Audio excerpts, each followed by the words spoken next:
সবার আগে দেশের অধিকার, সবার আগে দেশের জনগণের অধিকার। আচ্ছা, আপনারা কি এই সরকারের বাইরে গিয়ে সেনা শাসন চাচ্ছেন কি?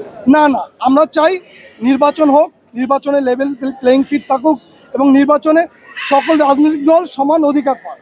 হ্যাঁ, একটা লেভেল প্লেইং ফিল্ড হোক এবং একটা সঠিক নির্বাচন হোক, গত দুই নির্বাচনের মতো যেন নির্বাচন না হয়। আপনারা কি তাহলে আগামী নির্বাচনে আওয়ামী লীগের চাচ্ছেন কিনা, সেটা আওয়ামী লীগ আসবে?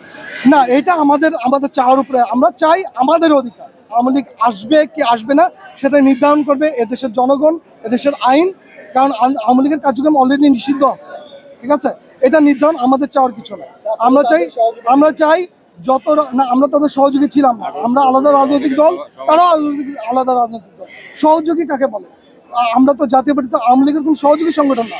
জাতীয় পার্টির সাথে জোট হয়েছিল, বিএনপির সাথে তো 20 দলীয় জোট ছিল, জামাতের সাথে জোট ছিল, এটা রাজনৈতিক জোট ছিল এবং আমরা মহাজোট থেকে অনেক আগে বের হয়ে আসছি। আমরা আলাদা নির্বাচন করেছি, সে কিন্তু জোট বলতে পারেন না।